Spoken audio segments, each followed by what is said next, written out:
Meu nome é Augusto Silva. Tenho 62 anos. E durante 35 anos de casamento, nunca questionei por que minha esposa Marta mantinha um quarto trancado em nossa casa. Quando ela morreu, encontrei a chave escondida em sua gaveta de roupas íntimas.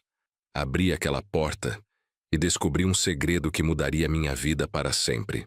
Dentro daquele quarto havia caixas e mais caixas de cartas, fotografias de um bebê que nunca conheci e um diário escrito com a letra trêmula da Marta, contando sobre o filho que foi obrigada a entregar para a adoção antes de me conhecer.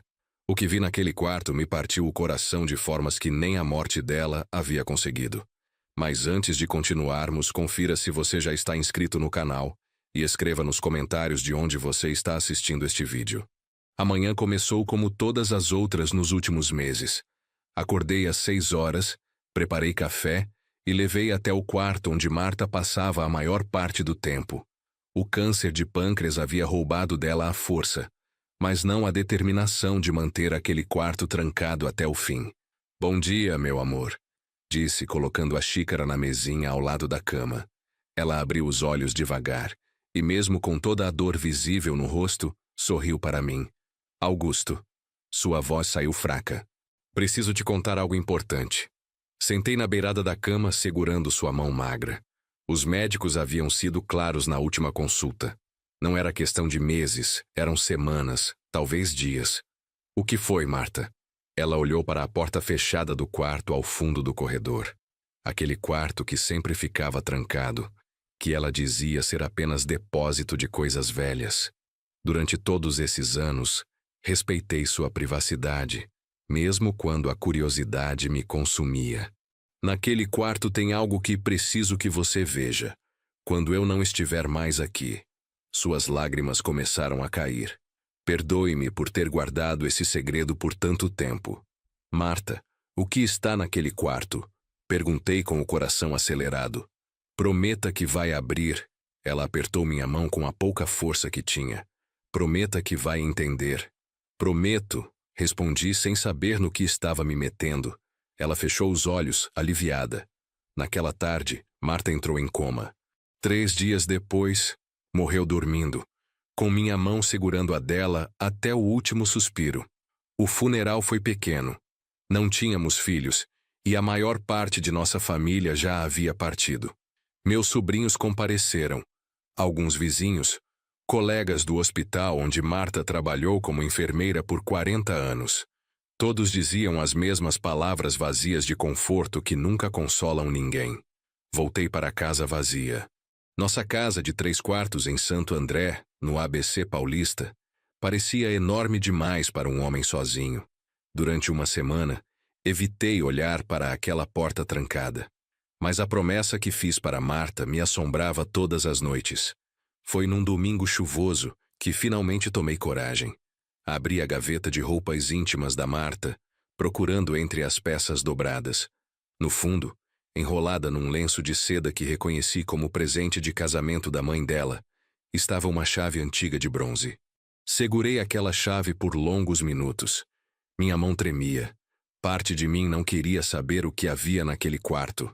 Parte de mim temia que fosse algo que mancharia as memórias felizes que tínhamos construído juntos. Caminhei até a porta no fim do corredor. A madeira estava empoeirada, revelando anos de negligência proposital. Inseri a chave na fechadura. Girou facilmente, como se tivesse sido usada recentemente. A porta abriu com um rangido suave. O cheiro de mofo me atingiu primeiro. Mas não era um depósito de coisas velhas como Marta sempre disse. Era um quarto perfeitamente organizado. Havia uma prateleira de madeira ocupando toda a parede esquerda, repleta de caixas de sapato etiquetadas por ano. Uma escrivaninha antiga ficava encostada na janela, coberta por uma toalha de renda. E nas paredes, fotografias em preto e branco de um bebê que nunca tinha visto. Entrei devagar, como se estivesse profanando um santuário sagrado. E talvez estivesse. A primeira caixa que peguei tinha escrito 1963 em letra cursiva, que reconheci como da Marta mais jovem. Abri com cuidado. Dentro havia cartas. Dezenas de cartas escritas em papel amarelado pelo tempo. Peguei a primeira e comecei a ler. Meu querido filho, hoje você completaria 1 ano. Não sei onde você está, ou se a família que te adotou está cuidando bem de você. Espero que sim. Espero que tenham lhe dado o nome bonito que você merece. Eu te chamaria de Gabriel, o mensageiro de Deus, porque foi o nome que sonhei na noite antes de você nascer. Minha visão ficou embaçada. Sentei na cadeira da escrivaninha, incapaz de continuar de pé. Marta teve um filho antes de me conhecer. Um filho que foi dado para a adoção. Continuei lendo carta após carta. Eram cartas que ela nunca enviou, não podia enviar, porque não sabia para onde mandar. Cartas de aniversário, de Natal, de dias comuns onde uma mãe simplesmente queria conversar com o filho que lhe arrancaram. Embaixo das cartas, encontrei um diário encadernado em couro marrom. A primeira página estava datada de 15 de março de 1962. Hoje descobri que estou grávida. Tenho 17 anos e minha vida acabou. Mamãe chorou o dia inteiro quando contei. Papai não falou comigo desde então. Disseram que vou trazer vergonha para a família toda. Virei as páginas, sentindo como se estivesse invadindo a intimidade mais profunda da mulher que amei. Mas ela havia me pedido para abrir aquele quarto. Havia me pedido para entender. 23 de setembro de 1962. Ele nasceu hoje às 5h15 da manhã. Chorou tão forte que as enfermeiras riram. Consegui segurá-lo por 5 minutos antes de tirarem ele de mim. 5 minutos para guardar seu rosto para sempre na memória. Ele tinha os olhos escuros como os meus, um tufo de cabelo preto e as mãos minúsculas que agarraram meu dedo com força. Disseram que uma família boa estava esperando. Uma família com dinheiro e estrutura para dar a ele tudo que eu não posso. Mas nenhuma família vai amá-lo como eu amo. Lágrimas escorriam pelo meu rosto. Nunca tinha chorado tanto, nem mesmo no funeral da Marta. Ela carregou essa dor sozinha por décadas, protegendo-me de um passado que temia me afastar dela. Continuei lendo. As entradas do diário se tornaram menos frequentes com os anos, mas nunca pararam completamente. Em 1975, ela escreveu sobre como me conheceu. Conheci um homem hoje. Augusto Silva. Trabalha como contador numa empresa do centro. É gentil, tem olhos bondosos e me fez rir pela primeira vez em anos. Ele não sabe do Gabriel. Não sei se devo contar. Tenho medo que me julgue, que me abandone como todos abandonaram. A entrada seguinte era de 6 meses depois, quando nos casamos. Me casei com Augusto hoje. Ele me fez feliz como nunca pensei ser possível depois de perder o Gabriel. Mas como posso construir uma vida nova sem contar sobre o filho que nunca deixei de procurar? Como posso dividir a cama com ele sabendo que guardo este segredo no quarto ao lado? Decidi que vou contar, mas ainda não. Preciso ter certeza de que não vou perdê-lo. Passei a noite inteira naquele quarto, lendo cada carta, cada entrada do diário. Marta havia tentado encontrar o filho durante anos. Em 1985 conseguiu acesso aos registros de adoção através de uma conhecida que trabalhava no cartório. Descobri que ele foi registrado como Mateus Henrique Oliveira. A família que o adotou é de São Bernardo do Campo. Estão a apenas 15 quilômetros de mim. 15 quilômetros e 23 anos de separação. Ela havia anotado o endereço numa folha separada. Reconheci a rua. Passávamos por lá toda vez que íamos visitar minha irmã em São Bernardo. A tentativa seguinte de contato foi em 1992. Hoje fui até a casa dele. Fiquei do outro lado da rua por 2 horas, esperando ver algum movimento. Uma mulher saiu pela manhã, bem vestida, cabelos curtos e elegantes. Deve ser a mãe dele, a mãe que cria. À tarde, um homem chegou em casa, de terno e pasta. O pai. Eles parecem ter dinheiro, uma vida boa. Será que fiz bem em não me apresentar? Será que ele sequer sabe que foi adotado? Em 1997, ela fez outra tentativa. Contratei um detetive particular. Gastei todas minhas economias, o dinheiro que guardava secretamente para emergências. O detetive descobriu que Mateus se formou em engenharia civil na Universidade de São Paulo. Trabalha numa construtora grande. É casado, tem uma filha. Meu Deus, sou avó e nem sabia. Pedi para o detetive entregar uma carta minha para ele, mas voltou dizendo que Mateus recusou ler. Disse que não queria conhecer a mãe biológica, que os únicos pais que conhece são os que o criaram. Aquela entrada me partiu o coração. Imaginei a Marta recebendo essa notícia, a rejeição do filho que nunca deixou de amar. Mas ela não desistiu. Em 2005, tentou novamente. Mandei outra carta, desta vez para o escritório dele. Expliquei tudo. Como fui obrigada a entregá-lo, como nunca parei de pensar nele, como gostaria apenas de conhecê-lo uma vez antes de morrer. Não recebi resposta. Fechei o diário, exausto emocionalmente. Eram 4 horas da manhã, e eu havia passado 10 horas naquele quarto, mergulhado no passado secreto da minha esposa. Olhei ao redor com novos olhos. As fotografias na parede não eram apenas de um bebê. Havia também fotos tiradas de longe, claramente capturadas sem o conhecimento do fotografado. Um menino de uniforme escolar, um adolescente jogando futebol, um jovem de beca na formatura, um homem adulto com uma criança no colo. Marta havia documentado a vida inteira do filho de longe, como uma fantasma, observando através das janelas de uma vida que nunca pôde participar. Na escrivaninha, encontrei uma pasta plástica com documentos mais recentes, cópias de certidões, endereços atualizados, recortes de jornal sobre projetos de engenharia que Mateus havia liderado. O último endereço anotado era de 2018, apenas 7 anos atrás. Havia também uma carta, ainda lacrada, com letra trêmula que reconheci dos últimos meses de vida da Marta. Na frente do envelope estava escrito: para Augusto, com todo o meu amor e pedido de perdão. Abri com mãos tremendo. Meu querido Augusto, se você está lendo isto, significa que finalmente abriu a porta que mantive trancada por tanto tempo. Perdoe-me por ter guardado esse segredo. Perdoe-me por não ter confiado em você completamente. Quando nos conhecemos, eu estava partida demais para acreditar que alguém pudesse me amar depois de saber minha história. Com o passar dos anos, o segredo se tornou uma parede que não sabia como derrubar. Cada dia que passava sem contar, tornava mais difícil revelar. Tive medo de te perder. Tive medo de que me julgasse. Mas, principalmente, tive vergonha de admitir que continuei procurando meu filho durante todo o nosso casamento, usando dinheiro que deveria ser nosso, guardando um quarto em nossa casa para memórias de alguém que você nunca conheceu. Pausei a leitura, limpando as lágrimas que embaçavam minha visão. Augusto, meu amor, tenho um último pedido. Sei que não tenho direito de pedir nada depois de tantas mentiras por omissão, mas vou pedir mesmo assim. Por favor, tente encontrar o Mateus. Conte para ele sobre este quarto, sobre as cartas que escrevi, sobre como nunca parei de amá-lo.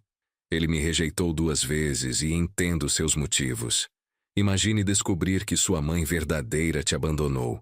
Deve ser doloroso demais para processar, mas talvez, vindo de você, ele entenda que não foi abandono.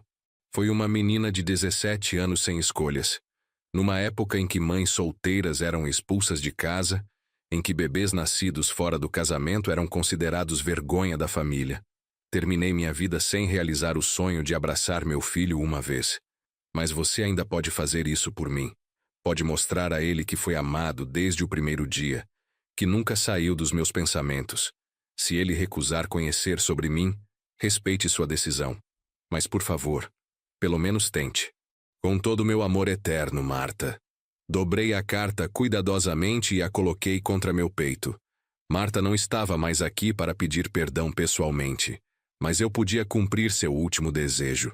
Quando o sol nasceu, ainda estava sentado naquela cadeira, rodeado pelos pedaços da vida secreta da minha esposa. Não sentia raiva dela por ter escondido tudo isso. Sentia uma tristeza profunda por ela ter carregado esse peso sozinha, por ter achado que eu não entenderia, por ter vivido décadas dividida entre o amor que tinha por mim e o amor que nunca parou de sentir pelo filho perdido. Levantei, estalando as articulações doloridas. Tinha 62 anos, mas naquele momento me sentia com 100. Olhei para as caixas de cartas, para as fotografias, para todo aquele santuário de amor não correspondido. Vou encontrá-lo, Marta, disse em voz alta para o quarto vazio. Prometo que vou fazer ele entender. Peguei a pasta com os documentos mais recentes. O último endereço conhecido de Matheus Henrique Oliveira era na Vila Mariana, zona sul de São Paulo. Trabalhava como engenheiro sênior na construtora Almeida e Filhos, especializada em grandes obras residenciais. Tinha por onde começar. Nos dias seguintes, organizei o quarto secreto de Marta. Não guardei nada. Deixei tudo exatamente como ela havia deixado. Apenas limpei o pó e abri as janelas para renovar o ar. Aquele quarto era um memorial vivo e merecia ser preservado. Fotografei cada caixa, cada carta, cada fotografia. Se Matheus concordasse em me ouvir, queria poder mostrar evidências físicas do amor da mãe biológica. Também investiguei mais sobre ele. Descobri que estava com 43 anos, casado com uma mulher chamada Carolina, pai de 2 filhas adolescentes. Os pais adotivos já haviam falecido. O pai em 2010, a mãe em 2015. Matheus havia assumido a construtora da família após a morte do pai, expandindo os negócios significativamente. Nas redes sociais mantinha perfil discreto. Poucas fotos públicas, geralmente relacionadas a trabalho. Mas as que vi mostravam um homem bem-sucedido, sério, com o mesmo formato de rosto da Marta e os mesmos olhos escuros que ela tinha. A semelhança era inegável para quem soubesse procurar. Levei 2 semanas planejando a abordagem. Não podia simplesmente aparecer na porta da casa dele ou no escritório. Isso seria invasivo, potencialmente traumático. Precisava fazer contato de forma respeitosa, dando a ele a opção de recusar. Decidi escrever uma carta. Passei dias rascunhando, rasgando, recomeçando. Como resumir 35 anos de segredo em uma folha de papel? Como explicar que a mulher que o procurou 2 vezes durante a vida acabara de morrer, deixando para trás um pedido final? A versão final da carta ficou assim: Senhor Matheus Henrique Oliveira, meu nome é Augusto Silva. Não me conhece e provavelmente nunca ouviu falar de mim. Fui casado por 35 anos com Marta Conceição Silva, que faleceu recentemente de câncer. Marta era sua mãe biológica. Sei que o senhor recusou contato com ela em ocasiões anteriores. Respeito completamente sua decisão e seus sentimentos. Não estou escrevendo para tentar forçar um relacionamento póstumo ou para causar dor. Estou escrevendo porque descobri, após a morte da minha esposa, que durante todos os anos do nosso casamento, ela manteve um quarto trancado em nossa casa. Naquele quarto, guardou cada pensamento, cada carta não enviada, cada fotografia que conseguiu tirar do Senhor ao longo dos anos. Quando abri aquela porta, encontrei 43 anos de amor de mãe documentado em caixas de sapato. Senhor Matheus, não sei o que lhe contaram sobre sua adoção. Não sei se sabe das circunstâncias do seu nascimento, mas posso lhe dizer o que aprendi nos diários da Marta. Ela tinha 17 anos quando engravidou. O pai era um rapaz de 19 anos que fugiu quando soube da gravidez. A família dela, católica tradicional, considerou isso vergonha inaceitável. Foi obrigada a esconder a gravidez, dar à luz num convento para mães solteiras e entregar você para adoção imediatamente. Ela nunca quis te abandonar. Simplesmente não teve escolha. E nunca parou de te procurar, de te amar, de documentar sua vida de longe. Este não é um pedido para que me encontre, embora ficaria honrado se aceitasse. É uma oferta. Se quiser conhecer o quarto que sua mãe biológica preservou, se quiser ler as cartas que escreveu para você todo ano do seu aniversário, se quiser ver as fotografias que tirou escondida durante sua infância, estarei disponível. Não tenho segundas intenções. Não quero dinheiro, não quero criar laços familiares forçados. Só quero cumprir o último pedido da mulher que amei, mostrando ao filho dela que foi profundamente amado desde o primeiro dia. Meu número de telefone está abaixo. Se decidir que não quer saber de nada disso, respeitarei completamente. Jamais farei contato novamente. Mas se uma pequena parte do Senhor tiver curiosidade sobre a mulher que o carregou por 9 meses, e pensou no Senhor todos os dias pelos próximos 43 anos, ficaria honrado em compartilhar a história dela. Com respeito, Augusto Silva. Rele a carta 20 vezes antes de finalmente colocá-la num envelope. Enderecei para o escritório dele, não para casa. Queria dar a ele a privacidade de processar essa informação longe da família. Enviei por correio com aviso de recebimento. 3 dias depois, a confirmação chegou. Mateus havia recebido a carta. Depois disso, silêncio. 1 semana se passou. Depois 2. Mantive meu celular sempre carregado, verificando obsessivamente se havia perdido alguma ligação. Nada. Comecei a aceitar que Mateus havia decidido não responder. Não podia culpá-lo. Descobrir que sua mãe biológica havia morrido, depois de ter passado a vida toda procurando por você, devia ser informação demais para processar. Voltei à rotina. Trabalhava meio período como consultor contábil, mais para manter a mente ocupada do que por necessidade financeira. Marta e eu havíamos economizado bem durante os anos. A aposentadoria dela do hospital, somada à minha, nos garantia uma vida confortável. Mas a casa parecia vazia demais. Comecei a passar mais tempo no quarto secreto, lendo e relendo as cartas da Marta. Aprendi detalhes sobre o filho dela que nunca imaginei. Ela havia documentado tudo. Quando Mateus quebrou o braço aos 8 anos jogando futebol. Quando ganhou o prêmio de melhor aluno da turma aos 12. Quando se formou em engenharia aos 23. Quando se casou aos 28. Quando sua primeira filha nasceu aos 30. Cada marco importante da vida dele estava anotado no diário dela, muitas vezes com pequenos comentários sobre como gostaria de estar presente. Hoje meu filho se casou. Vi as fotos no Jornal da Sociedade. Carolina é bonita. Parece ser uma moça educada. Espero que faça ele feliz. Espero que construam uma família amorosa. Fiquei na igreja do outro lado da rua, imaginando como seria entrar e sentar nas últimas fileiras, apenas para vê-lo trocar votos. Mas não tive coragem. Não tenho direito de invadir o dia mais feliz da vida dele. Era dia 15 de maio, aniversário de 3 semanas da morte da Marta, quando o telefone finalmente tocou. Um número desconhecido da capital. Alô? Atendi com o coração disparado. Senhor Augusto Silva? A voz do outro lado era masculina, grave, controlada. Sim, sou eu. Aqui é Mateus. Mateus Oliveira. Recebi sua carta. Silêncio por alguns segundos. Podia ouvir minha própria respiração acelerada. Obrigado por ligar. Consegui dizer.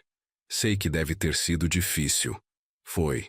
Ele parecia estar escolhendo as palavras cuidadosamente. Levei 3 semanas para juntar coragem. Li sua carta pelo menos 50 vezes. Não precisa explicar. Entendo perfeitamente. Outro silêncio. Depois com voz mais baixa. É verdade? Sobre o quarto. Cada palavra. Sua mãe guardou memórias suas por 43 anos. Cartas de aniversário que nunca enviou. Fotografias que tirou escondida quando você era criança. Um diário documentando cada tentativa de encontrá-lo. Ouvi um som abafado do outro lado. Mateus estava chorando. Desculpe, ele disse após alguns momentos. É que sempre pensei que ela não quis saber de mim. Meus pais, os que me criaram, disseram que minha mãe biológica era muito jovem e não tinha condições. Mas eu sempre imaginei que ela seguiu com a vida, esqueceu de mim, construiu outra família. Ela tentou ter outros filhos. Expliquei gentilmente. Fizemos vários tratamentos de fertilidade nos primeiros anos de casamento. Nunca funcionou. Acho que no fundo ela sentia que já tinha um filho, mesmo que não pudesse estar com ele. Senhor Augusto, a voz dele ficou mais firme. Posso ir conhecer esse quarto? Meu coração pulou. Claro, quando quiser. Seria possível amanhã? Sei que é em cima da hora, mas não vou conseguir dormir até ver. Amanhã está perfeito. Que horas funciona melhor para você? 10 da manhã? Ótimo, vou te passar meu endereço. Depois de encerrar a ligação, sentei no sofá da sala tremendo. Tinha conseguido. Marta não estava mais aqui para conhecer o filho, mas pelo menos ele saberia a verdade sobre o amor dela. Passei a noite inteira acordado, preparando a casa. Limpei cada cômodo, arrumei fotografias minhas e da Marta na sala para que Mateus pudesse ter uma noção de quem ela era. Coloquei flores frescas nos vasos, preparei café e comprei alguns pães na padaria da esquina. No quarto secreto, organizei os documentos de forma que contassem uma história cronológica. As cartas do primeiro ano numa caixa separada, as tentativas de contato em outra, as fotografias arrumadas por década. Às 9h45 da manhã, ouvi o portão. Olhei pela janela e vi um homem alto, de cabelos escuros começando a grisalhar nas têmporas, vestindo calça jeans e camisa social azul. Não tinha trazido a esposa nem as filhas. Vinha sozinho, enfrentar esse momento difícil sem testemunhas. Abri a porta antes que ele tocasse a campainha. Mateus? Senhor Augusto. Apertamos as mãos. As dele tremiam ligeiramente. Por favor, entre, e pode me chamar apenas de Augusto. Ele entrou, olhando ao redor com expressão misturada de curiosidade e ansiedade. Parou na frente das fotografias na estante. É ela? Perguntou apontando para uma foto da Marta aos 40 anos, sorrindo durante um piquenique que fizemos no parque. Sim, foi tirada há mais ou menos 20 anos. Mateus pegou a fotografia, estudando cada detalhe do rosto da mãe biológica. Tenho os olhos dela, disse baixinho, e o formato do rosto, e o sorriso se quiser saber minha opinião. Ele colocou a foto de volta com cuidado reverente. Onde está o quarto? No final do corredor. Mas antes, quer café? Posso imaginar que esteja nervoso. Estou apavorado, admitiu com uma risada sem humor. Mas também preciso ver. Preciso saber se o que o senhor disse na carta é verdade. Tudo é verdade, Mateus. Cada palavra. Caminhamos pelo corredor. Minha mão tremia ao abrir a porta. Mateus entrou devagar, como se estivesse entrando numa catedral. A reação dele foi imediata. Parou na frente das fotografias na parede, cobrindo a boca com as mãos. Eram fotos dele em todas as fases da vida. Bebê no colo da mãe adotiva. Menino de uniforme escolar, adolescente jogando futebol, jovem na formatura, adulto com a esposa e filhas. Como ela conseguiu todas essas fotos? Sua voz estava engasgada. Algumas ela tirou escondida. Outras conseguiu através de conhecidos. Algumas copiou de jornais locais quando você ganhou prêmios na escola, ou quando sua construtora foi destaque em publicações de arquitetura. Ele se aproximou da prateleira com as caixas de sapato. Cada uma tinha uma etiqueta com ano e descrição. 1963. Primeiro ano. 1970. 8 anos. 1980. Formatura ensino médio. Mateus pegou a primeira caixa com mãos trêmulas. Abriu e encontrou as cartas que Marta havia escrito no primeiro ano após a adoção forçada. Cartas mensais para um bebê que nunca as leria. Meu querido Gabriel. Ele leu em voz alta a primeira carta e parou. Gabriel. Era o nome que ela queria te dar, expliquei. Mas obviamente seus pais adotivos escolheram Mateus. Ele continuou lendo, lágrimas escorrendo livremente pelo rosto. Não tentei consolá-lo. Aquele momento era dele. Seu processo de descobrir que havia sido amado de forma incondicional por alguém que nunca pôde demonstrar esse amor pessoalmente. Passou 2 horas no quarto, abrindo caixa após caixa, lendo carta após carta. Eu fiquei sentado na cadeira da escrivaninha, dando a ele privacidade, mas estando disponível se precisasse. Quando chegou às cartas dos últimos anos, onde Marta descrevia o diagnóstico de câncer e o medo de morrer sem nunca ter abraçado o filho, Mateus desabou completamente. Sentou no chão, abraçando uma caixa contra o peito, soluçando como criança. Ajoelhei ao lado dele, colocando a mão em seu ombro. Ela te amou até o último dia, disse suavemente. Cada respiração dela carregava pensamentos sobre você. Eu a rejeitei, ele disse entre soluços. 2 vezes ela tentou contato e eu a rejeitei. Como pude ser tão cruel? Você não foi cruel, disse firmemente. Você foi um filho protegendo a vida que construiu, os pais que o criaram com amor. Não tinha a obrigação de aceitar contato com alguém que, por mais que tivesse boas razões, tecnicamente o deu para adoção. Mas ela nunca me abandonou de verdade. Ele respondeu limpando o rosto com as costas da mão. Foi forçada. Era praticamente uma criança. Sim, mas você não sabia disso nas vezes que ela tentou contato. E mesmo sabendo agora, não diminui o amor que teve pelos seus pais adotivos. Eles te criaram, te amaram, te deram uma vida boa. Marta nunca quis substituir eles.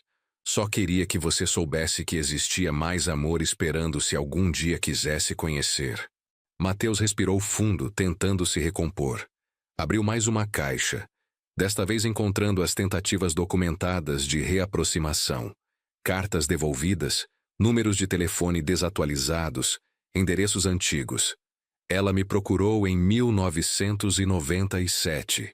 Ele disse lendo uma anotação no diário. Eu tinha 25 anos. Lembro dessa carta chegando. Minha mãe, a que me criou, ficou muito perturbada. Disse que eu não devia mexer em vespeiro, que conhecer a mãe biológica só traria dor. Eu confiei no conselho dela e recusei. Seus pais tinham medo de te perder. Observei. É compreensível. Mas papai morreu em 2010, mamãe em 2015. Quando recebi a segunda carta da Marta em 2005, ainda tinha os dois vivos. Não queria magoá-los. Mas depois que morreram... Ele parou, claramente se arrependendo. Poderia ter respondido. Não precisava mais proteger os sentimentos deles. Mateus, olhe para mim. Esperei até que seus olhos encontrassem os meus. Sua mãe, a Marta, não te culpava. Leia os diários dos últimos anos. Ela entendia perfeitamente. Dizia que se estivesse no seu lugar, provavelmente teria feito o mesmo. Ele folheou até as últimas entradas do diário. Encontrou uma de 2023, poucos meses antes de Marta descobrir o câncer. Hoje completei 63 anos. Gabriel, meu filho, também faz 43. Penso em como seria se tivesse tido coragem de procurá-lo novamente depois que seus pais morreram. Mas não tenho direito. Já o incomodei 2 vezes. Já mostrei que não sei respeitar os limites dele. Talvez seja melhor assim. Ele construiu uma vida linda. Tem esposa, filhas, carreira. Não precisa de uma velha intrometida trazendo o passado de volta. Augusto me perguntou hoje por que parecia triste. Disse que era só cansaço. Mas era isso. Era o peso de amar alguém que nunca vou conhecer. O peso de ter um filho no mundo que não sabe quanto é amado. Mas tudo bem. Meu amor não precisa ser correspondido para ser real. Amo meu filho todos os dias. Penso nele todas as manhãs ao acordar e todas as noites antes de dormir. E isso é suficiente. Tem que ser. Mateus fechou o diário com cuidado, como se fosse o objeto mais precioso do mundo. E naquele momento era. Ela estava doente quando escreveu isso? Perguntou. Ainda não sabia do câncer, mas já sentia os sintomas. Cansaço extremo, dores abdominais. 2 meses depois dessa entrada, fomos ao médico e descobrimos. E, durante a doença, ela falou de mim? Abri a gaveta da escrivaninha e tirei o último caderno que Marta havia usado. Este aqui é dos últimos meses, quando já estava em tratamento paliativo. Entreguei para ele. Mateus abriu na primeira página. O câncer se espalhou para o fígado. Os médicos dão no máximo 6 meses. Augusto não sabe que já descobri isso. O oncologista me contou separadamente. Pediu para eu preparar meu marido gradualmente. Mas como preparo alguém para perder a pessoa amada? Como preparo meu filho, que nunca conheci, para saber que a mãe biológica vai morrer sem nunca ter podido abraçá-lo? Pensei em tentar contato mais uma vez, mas seria egoísta demais. Imagine receber uma carta dizendo: Olá, sou sua mãe biológica que você rejeitou 2 vezes. Estou morrendo e gostaria de te conhecer antes. Não posso fazer isso com ele. Não posso usar a morte como manipulação emocional. Mateus continuou lendo, página após página, documentando a deterioração física de Marta, mas também sua paz crescente, com as decisões que havia tomado. Hoje fiz Augusto prometer que abriria o quarto depois da minha morte. Não especifiquei por quê. Apenas disse que era importante. Ele prometeu. Meu marido fiel que sempre mantém as promessas. Sei que vai sofrer quando descobrir sobre Gabriel. Vai se perguntar por que nunca contei. Vai se sentir traído pela omissão. Mas também confio que vai entender. Augusto tem um coração bom. E espero, com toda a esperança que ainda me resta, que ele tente fazer o que não tive coragem de fazer. Que ele procure meu filho e mostre para ele que foi amado. Não para criar culpa ou obrigação. Apenas para que Gabriel saiba a verdade. Para que não vá pela vida achando que foi descartado, esquecido, não desejado. Foi o oposto disso. Foi o filho mais amado do mundo, apenas de longe. Quando Mateus terminou de ler, ficou em silêncio por longos minutos. Passava as mãos pelas caixas ao redor, tocando cada uma como se estivesse tocando a própria Marta. "Posso levar algumas dessas cartas comigo?" perguntou finalmente. "Gostaria de ler com mais calma, processar tudo isso. Pode levar o que quiser.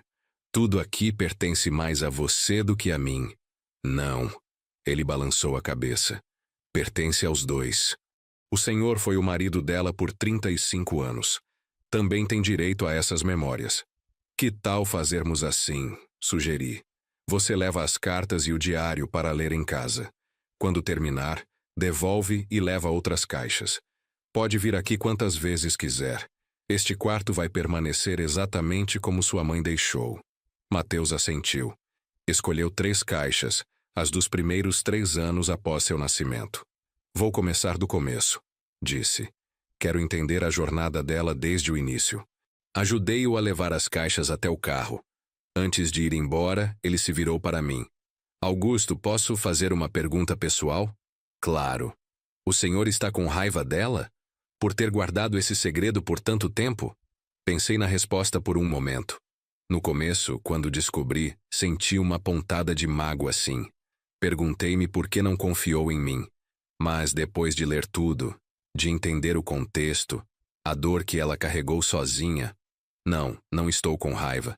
Estou triste que ela não se sentiu segura para dividir isso comigo, mas entendo. Mateus voltou 3 dias depois. Dessa vez trouxe as caixas devolvidas e um embrulho. "Trouxe algo para o senhor", disse entregando o pacote. Abri e encontrei um porta-retrato digital. Coloquei fotos minhas de todas as idades. Pensei que talvez gostasse de ter.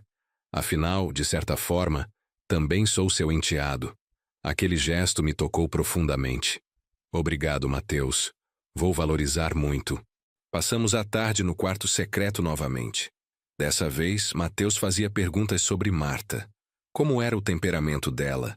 O que gostava de fazer? Quais eram seus pratos favoritos? Seus hobbies? Contei tudo. Como ela adorava cozinhar, especialmente feijoada aos sábados. Como tinha mania de organização. Cada coisa no seu lugar exato. Como assistia novelas religiosamente às 7 da noite. Como cantava desafinado no chuveiro, mas não ligava para isso. "Ela tinha senso de humor?" perguntou. "Muito. Era sarcástica às vezes. Adorava fazer piadas internas. Quando assistíamos filmes juntos, sempre fazia comentários engraçados sobre as cenas." Mateus sorriu, uma expressão mais leve que nas visitas anteriores. "Minhas filhas são assim. Minha mais velha, Beatriz, não consegue assistir filme sem fazer comentários. Carolina, minha esposa, às vezes pede para ela ficar quieta, mas eu acho engraçado. Acho que sua mãe adoraria saber que as netas têm esse traço de personalidade." Ele ficou pensativo. Falei com Carolina sobre tudo isso. Contei sobre a Marta, sobre o quarto, sobre as cartas. Ela sugeriu algo e queria saber sua opinião. "Qual sugestão?" "Ela achou que deveríamos trazer as meninas aqui, para conhecerem sobre a avó biológica. Beatriz tem 17 anos, Laura tem 15. São maduras o suficiente para entender. O que o senhor acha?" Fiquei surpreso com a proposta. "Seria uma honra. Mas você tem certeza? É uma história pesada." "É, mas também é parte da história delas. Marta era a avó das minhas filhas. mesmo que nunca tenha conhecido elas. Acho que merecem saber sobre a mulher que as amou antes mesmo de nascerem. No sábado seguinte, Mateus voltou acompanhado. Carolina era uma mulher elegante de 40 anos, com cabelos castanhos curtos e sorriso gentil. Beatriz e Laura eram adolescentes típicas, inicialmente tímidas, mas curiosas. Meninas, disse Mateus quando entraram. Este é o Augusto. Foi casado com a Marta, minha mãe biológica, por 35 anos. Prazer em conhecer, cumprimentei. Sejam bem-vindas. Beatriz, a mais velha, olhava ao redor com interesse óbvio. Papai nos contou sobre o quarto secreto. É verdade que nossa avó guardou coisas dele a vida inteira? Cada palavra é verdade. Querem ver? As meninas trocaram olhares entre si, depois assentiram. Carolina pegou na mão do marido, claramente nervosa, mas solidária. Abri a porta do quarto. As reações das meninas foram semelhantes à do pai na primeira vez. Admiração, tristeza, compreensão. Laura, a mais nova, foi direto às fotografias na parede. Esse aqui é você, pai? Quando criança? É. Sua avó tirou essa foto escondida quando eu tinha uns 8 anos jogando futebol na escola. Beatriz pegou uma das caixas etiquetadas com 1992, 30 anos. Abriu e encontrou cartas, mas também algo diferente. Recortes de jornal. O que é isso? Perguntou mostrando para o pai. Mateus leu o recorte. Era uma matéria sobre seu casamento com Carolina. Havia uma fotografia dos dois no altar, sorrindo. Na margem do papel, Marta havia escrito com letra delicada: Meu filho se casou hoje. Que sejam felizes para sempre. Carolina se aproximou, lendo por cima do ombro do marido. Suas lágrimas começaram a cair. Ela torcia pela gente. Disse suavemente. Sempre torceu. Confirmei. Cada vitória de Mateus era comemorada neste quarto. Cada conquista documentada com amor. Passamos horas lá. As meninas liam cartas escolhidas especificamente para elas. Cartas que Marta havia escrito quando soube que tinha netas, mesmo que apenas através de fotos nas redes sociais. Minha querida neta. Beatriz leu em voz alta uma carta datada de 2006, ano do seu nascimento. Hoje você nasceu e meu coração está dividido entre alegria e tristeza. Alegria porque meu filho, que nunca conheci pessoalmente, agora tem uma filha própria. Tristeza porque nunca vou poder segurar você no colo. Nunca vou poder ler histórias antes de dormir. Nunca vou poder ser a avó que gostaria de ser. Mas saiba que te amo. Amo você com todo o amor que tenho, mesmo que você nunca saiba meu nome. Espero que seus pais te deem tudo o que merece. Espero que cresça forte, inteligente e bondosa. E espero que, se um dia descobrir sobre mim, não sinta raiva. Sinta apenas o amor que sempre esteve aqui esperando. Beatriz limpou as lágrimas. Ela escreveu para mim quando nasci e para sua irmã também. Mostrei a Laura uma caixa etiquetada 2008, nascimento da segunda neta. Laura abriu com mãos trêmulas e encontrou cartas similares. Sentou no chão, lendo cada palavra escrita por uma avó que nunca conheceu, mas que claramente a amou profundamente. Carolina se aproximou de mim enquanto as meninas liam. Obrigada, disse baixinho. Por fazer isso, por trazer Mateus até aqui, por mostrar para ele que foi amado. Estava apenas cumprindo o último pedido da minha esposa. Mesmo assim, sei que não foi fácil abrir esse quarto, descobrir esse segredo depois de tanto tempo. Mas o Senhor transformou algo que poderia ter sido só dor em algo bonito. Deu para meu marido uma parte dele que estava faltando. Olhei para Mateus, sentado no chão com as filhas, os três lendo cartas juntos.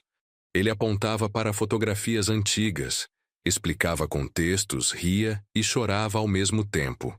Sua mãe estaria tão feliz vendo isso, Carolina disse para o marido. As duas, corrigiu Mateus.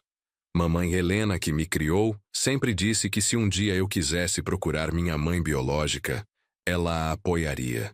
E Marta claramente queria isso também. Acho que as duas ficariam felizes me vendo aqui, finalmente conhecendo a verdade. Nos meses seguintes, Mateus e sua família se tornaram presenças constantes em minha vida.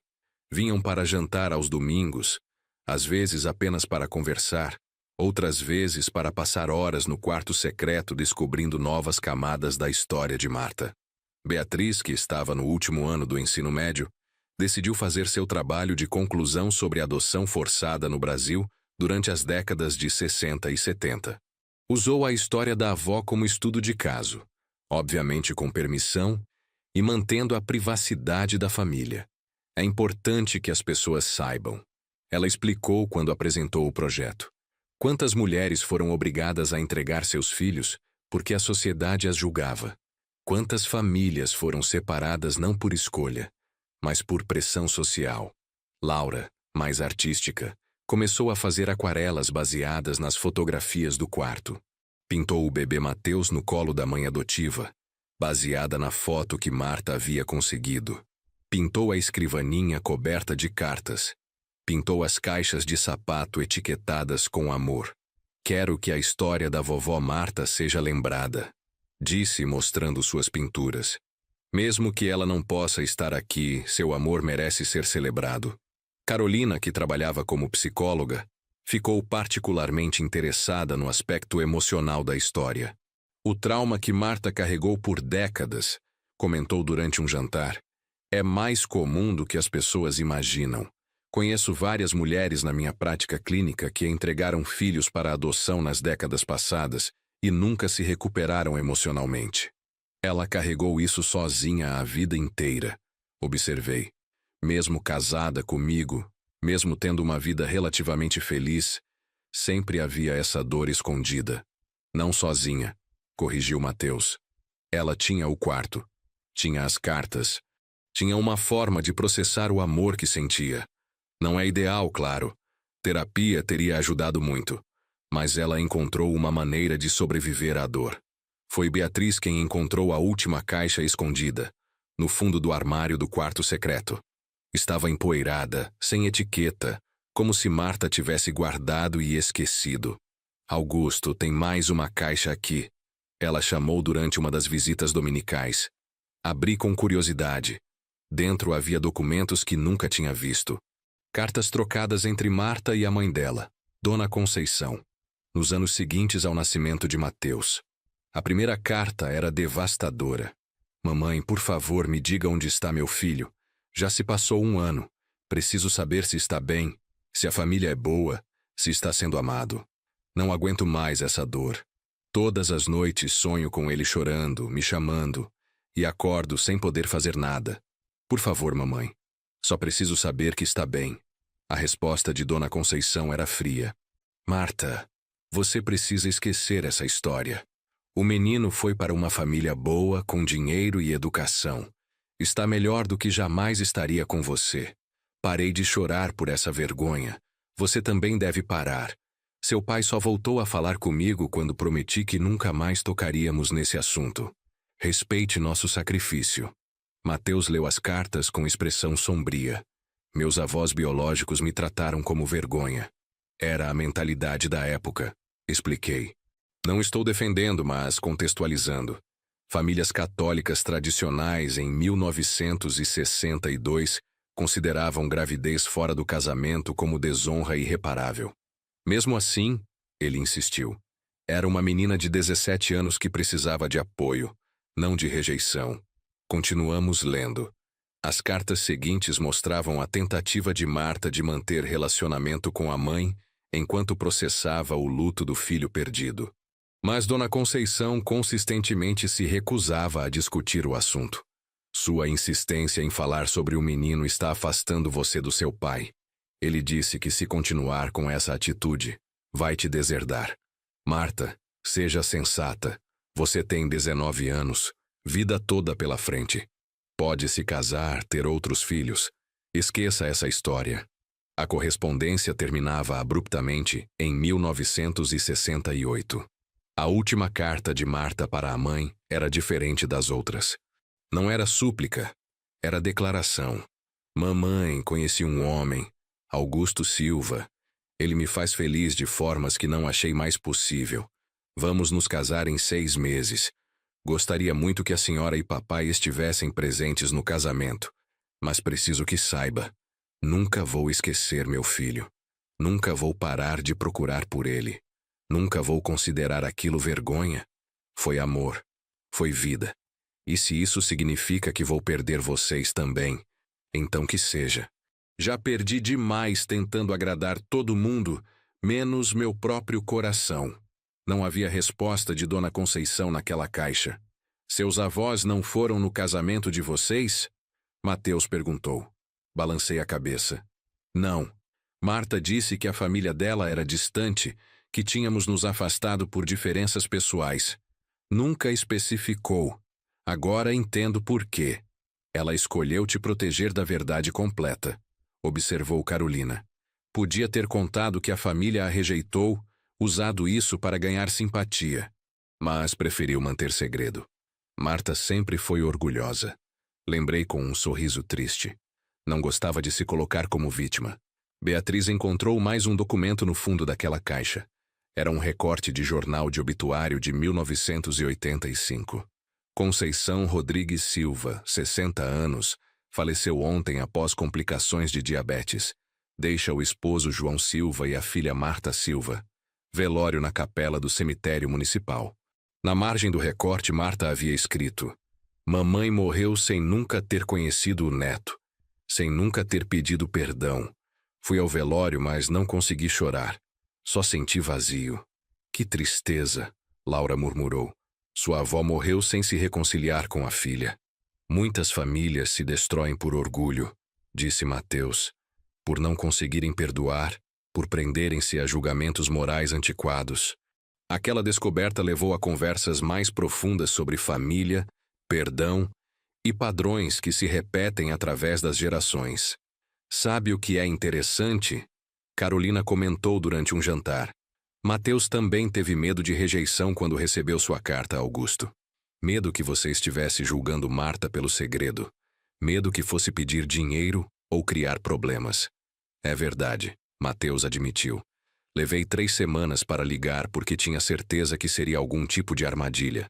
Que você seria agressivo ou ressentido. E por que tinha essa certeza? Perguntei. Ele pensou por um momento. Acho que porque foi o que vi acontecer com minha mãe, Marta. Ela foi rejeitada pela família por algo que não foi culpa dela. Foi julgada, condenada, expulsa emocionalmente. Assumi que o mundo funciona assim, que as pessoas sempre julgam, sempre rejeitam. Mas eu não julguei. Não. E isso quebrou o padrão. Me mostrou que é possível reagir com compaixão em vez de julgamento.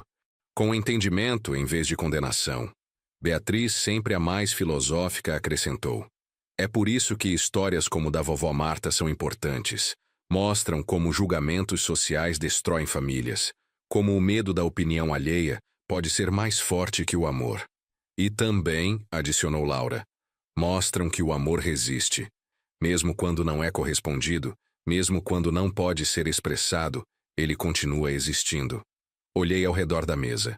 Mateus e sua família, que há meses eram estranhos completos, agora se sentavam na mesma mesa onde Marta e eu tínhamos compartilhado milhares de refeições. De certa forma, ela havia conseguido reunir uma família mesmo depois da morte. Marta ficaria tão feliz vendo vocês aqui, disse com voz embargada. Ela está vendo, afirmou Beatriz com convicção jovem. De alguma forma, onde quer que esteja, ela sabe que a história dela teve final feliz. O primeiro aniversário da morte de Marta se aproximava. Mateus me ligou uma semana antes. Augusto, Carolina e eu tivemos uma ideia. Gostaríamos de fazer uma pequena cerimônia na casa, no quarto. Para homenagear Marta, mostrar para ela que finalmente nos encontramos. Seria perfeito. Concordei com um aperto no peito. No dia escolhido, um sábado nublado de maio, a família inteira compareceu. Mas não vieram sozinhos. Trouxeram um padre amigo da família, Padre Miguel, que aceitou fazer uma bênção especial. Também trouxeram flores, rosas brancas, que descobriram ser as favoritas de Marta através das anotações no diário. Nos reunimos no quarto secreto. Padre Miguel, Um homem idoso de cabelos completamente brancos olhou ao redor com expressão comovida. Nunca vi demonstração de amor mais pura, disse. Este quarto é um testemunho de devoção maternal que atravessou décadas e circunstâncias impossíveis. Começou a cerimônia com uma oração simples. Senhor, hoje nos reunimos para honrar a memória de Marta, uma mãe que amou incondicionalmente, mesmo quando impedida de expressar esse amor pessoalmente. Abençoe sua alma e traga paz para todos que foram tocados por sua história. Mateus deu um passo à frente segurando um papel. Escrevi algo que gostaria de ler. Sua voz tremeu ao começar. Mãe, sei que nunca devo chamá-la assim em vida, então chamo agora. Mãe, obrigado por nunca desistir de mim. Obrigado por me amar quando eu nem sabia que existia. Obrigado por documentar cada momento da minha vida, mesmo de longe. Obrigado por ter entendido minhas rejeições e ter me amado mesmo assim. Sinto muito por não ter tido coragem de responder suas cartas quando ainda estava viva. Sinto muito que nunca pude te abraçar, te dizer pessoalmente que sou grato por ter me dado a vida. Mas prometo que vou honrar sua memória. Vou contar sua história para minhas filhas, para meus futuros netos. Vou garantir que o amor que sentiu nunca seja esquecido. Não havia olhos secos no quarto quando ele terminou. Beatriz foi a próxima. Vovó Marta, nunca te conheci, mas sinto que te conheço através das suas palavras. Li cada carta que escreveu para mim, cada pensamento que teve sobre quem eu me tornaria. Quero que saiba que seus desejos se realizaram. Sou forte como você queria. Estou indo para a universidade estudar direito, especializar em direitos da criança. Vou lutar para que nenhuma outra menina seja forçada a entregar seu filho como você foi. Laura seguiu. Vovó, herdei seu amor pela arte. Vi nos seus diários que gostava de desenhar quando jovem. Pintei quadros baseados em suas memórias. Vou doá-los para um museu local para que sua história seja conhecida e lembrada. Carolina também falou. Dona Marta, obrigada por ter dado à luz e criado, mesmo que de longe, o homem que eu amo. Obrigada por ter sido forte o suficiente para sobreviver à dor e, ainda assim, manter a capacidade de amar. É uma lição que levarei para sempre. Quando chegou minha vez, quase não consegui falar. Marta, meu amor, você me pediu para abrir aquela porta e eu abri. Você me pediu para encontrar nosso filho e eu encontrei.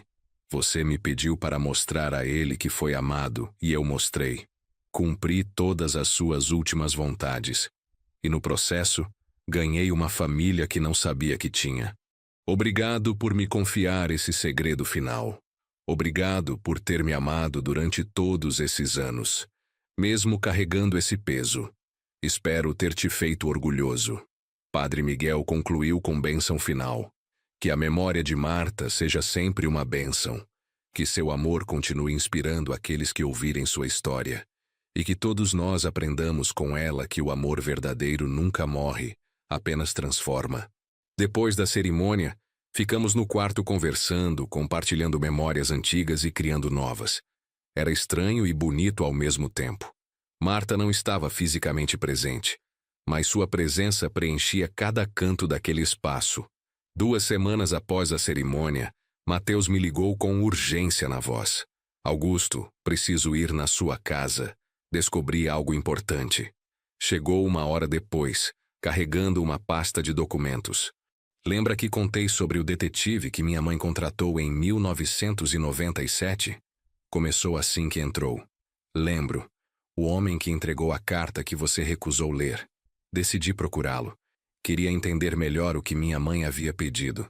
Como foi a tentativa de aproximação. O detetive se aposentou, mas ainda vive em São Paulo. Fui visitá-lo ontem. Sentamos à mesa da cozinha. Mateus abriu a pasta. Ele guardou tudo. Cópias dos relatórios que deu para Marta, fotografias que tirou de mim durante a investigação, até gravações de conversas. Gravações? Ele gravou o momento que tentou me entregar a carta da Marta. Eu estava saindo do escritório. Ele se aproximou, disse que tinha uma mensagem importante de alguém importante. Eu o interrompi. Disse que estava ocupado e que não tinha interesse em mensagens de desconhecidos. Mateus apertou play num pequeno gravador digital.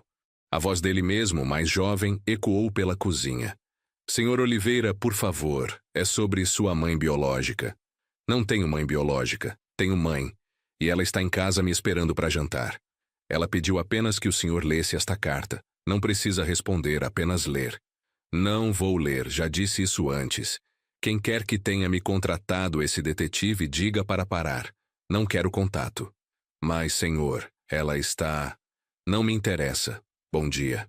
O som de passos se afastando encerrou a gravação.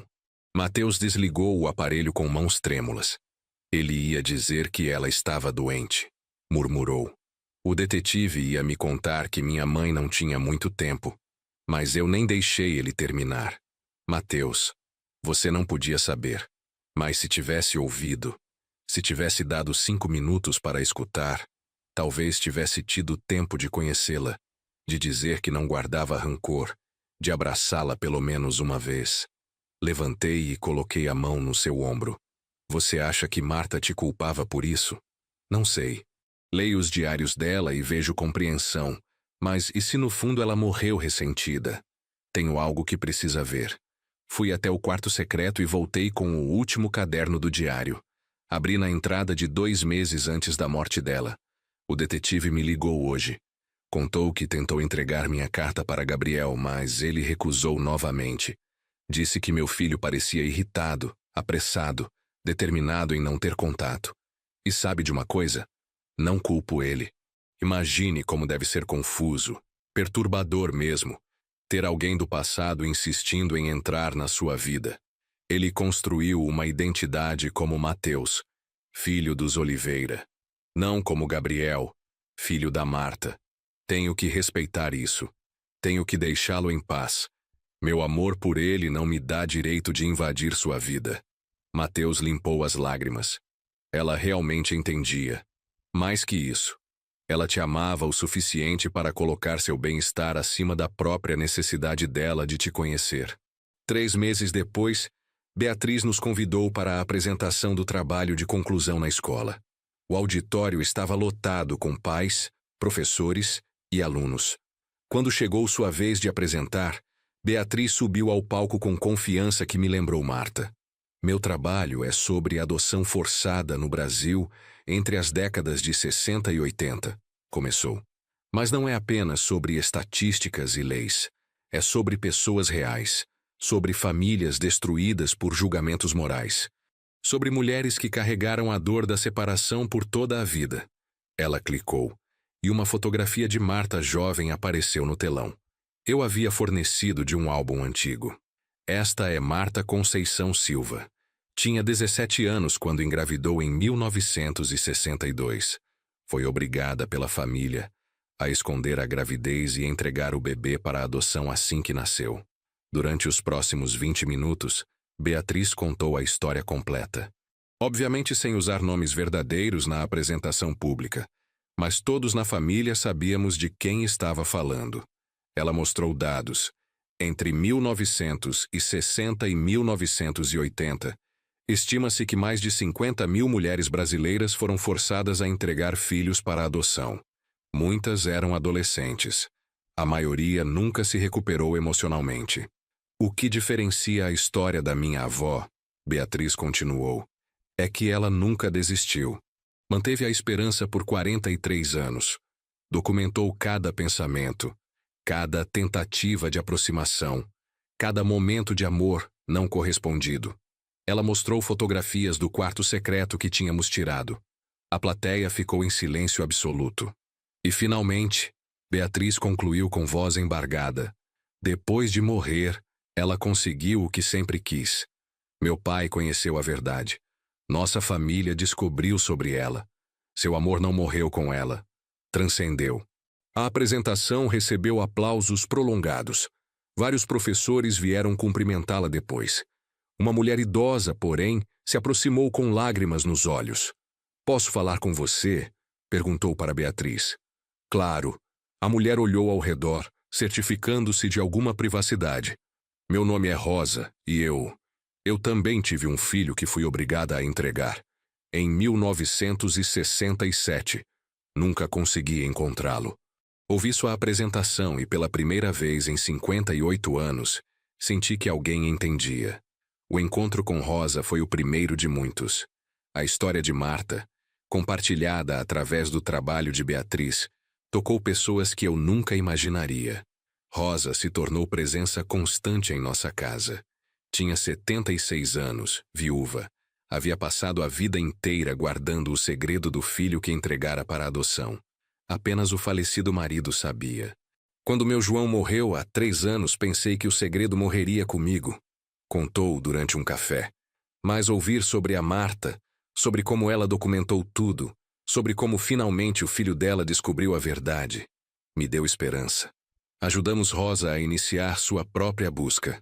Mateus, usando contatos da construtora, encontrou um detetive confiável. Em 6 semanas, localizaram o filho dela. Roberto, 58 anos, professor universitário aposentado, inicialmente reagiu com choque. Mas diferente de Mateus, seus pais adotivos sempre haviam sido abertos sobre a adoção. Ele sabia que tinha uma mãe biológica em algum lugar. O reencontro aconteceu em nossa casa, no jardim. Rosa tremia tanto que Carolina teve que segurá-la. Quando Roberto entrou, os dois se olharam por longos segundos antes dela finalmente falar. "Você tem meus olhos", disse simplesmente. "E você tem meu nariz", ele respondeu com um sorriso nervoso. Eles se abraçaram e choraram, e todos nós choramos junto. Era como assistir Marta e Mateus terem a chance que nunca tiveram. Depois de Rosa, outras mulheres começaram a nos procurar. A notícia da história de Marta havia se espalhado pela comunidade. Mulheres idosas que guardavam segredos similares há décadas finalmente encontravam coragem para falar. Transformamos o quarto secreto de Marta em algo maior. Com permissão de Mateus, começamos a usá-lo para reuniões mensais de um grupo de apoio para mães que haviam sido separadas de seus filhos e para filhos adotados procurando origens. Carolina teve a ideia de documentar tudo. Como psicóloga, ela via valor terapêutico em compartilhar essas histórias publicamente. "Existem milhares de Martas por aí", explicou. "Mulheres que carregam essa dor em silêncio.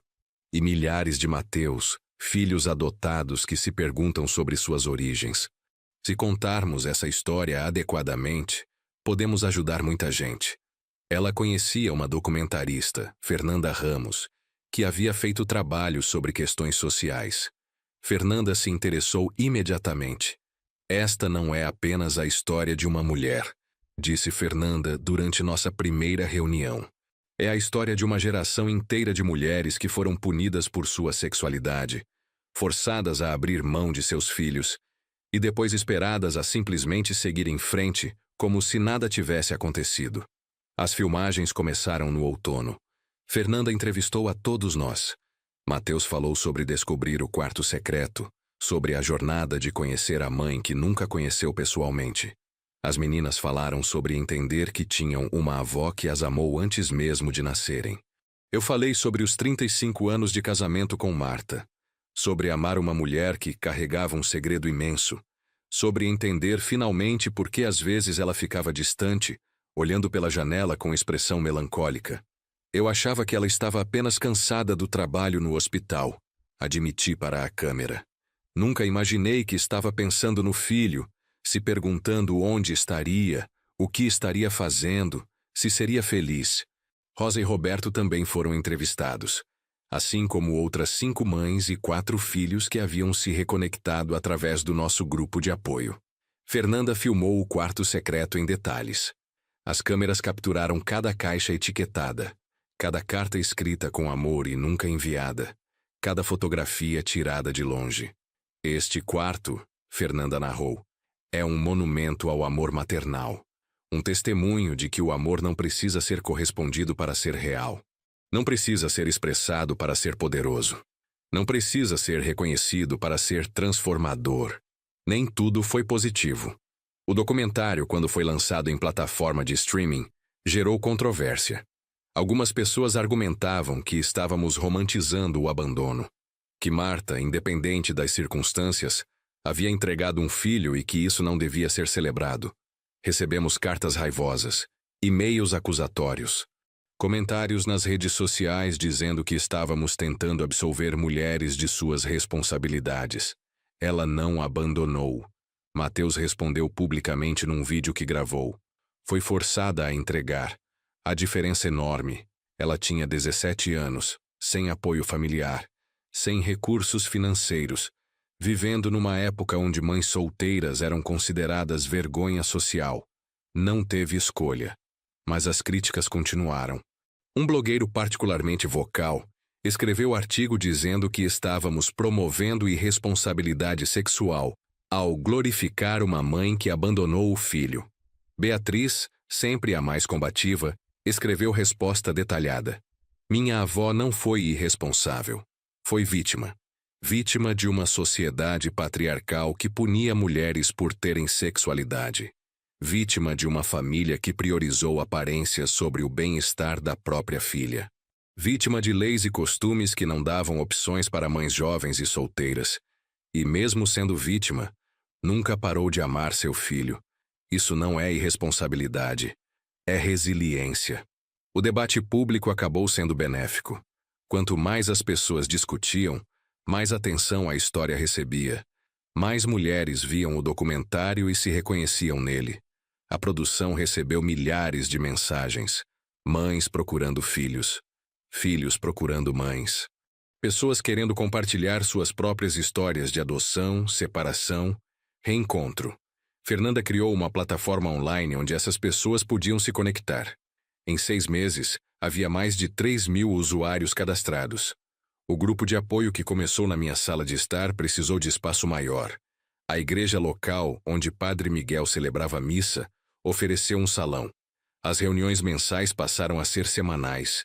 Depois, 2 vezes por semana. Carolina coordenava as sessões, usando sua experiência como psicóloga para criar ambiente seguro, onde pessoas podiam compartilhar traumas profundos. Mateus se envolveu financeiramente. Usou parte dos lucros da construtora para criar uma fundação, Instituto Marta Silva para a Reunificação Familiar, dedicado a ajudar pessoas separadas por adoção forçada a se reencontrarem. A fundação contratou detetives especializados, advogados para navegar burocracias de registros antigos e psicólogos para preparar tanto mães quanto filhos para possíveis reencontros. Em 2 anos, a fundação facilitou 137 reencontros. Nem todos foram felizes. Alguns filhos, mesmo depois de conhecer as circunstâncias, optaram por não manter contato. Algumas mães, ao reencontrar os filhos, descobriram que a imagem idealizada que construíram não correspondia à realidade. Mas mesmo quando não há final feliz, Carolina explicava, há fechamento, há verdade. As pessoas podem finalmente parar de se perguntar e se e começar a viver com o que é. Laura, que havia terminado o ensino médio, decidiu estudar psicologia. Queria seguir os passos de Carolina, especializar-se em trauma familiar e separação. A vovó Marta me inspirou, disse quando anunciou a escolha. Ela sofreu em silêncio a vida toda. Quero ajudar pessoas a não terem que sofrer sozinhas. Beatriz, como planejado, estudava direito. Seu foco era a advocacia para mudanças legislativas. Queria garantir que arquivos de adoção fossem mais acessíveis, que mães biológicas tivessem direito de saber sobre o bem-estar dos filhos dados para a adoção. O sistema atual presume que segredo é melhor, argumentava, que mães biológicas devem simplesmente desaparecer e nunca mais pensar nos filhos. É desumano. Precisamos de leis que reconheçam a complexidade dessas situações. O 2º aniversário da morte de Marta foi diferente do primeiro. Não foi cerimônia pequena e privada. Foi evento público no salão da igreja. Mais de 200 pessoas compareceram. Mães que haviam encontrado filhos, filhos que haviam conhecido mães, famílias que se reconectaram depois de décadas separadas. Todos querendo homenagear a mulher cuja história havia inspirado tantas reunificações. Padre Miguel celebrou missa especial. Marta Silva nunca imaginou que sua dor privada se tornaria luz pública, disse no sermão. Nunca imaginou que o quarto secreto onde guardava seu amor Se tornaria farol de esperança para milhares. Mas Deus trabalha de formas misteriosas.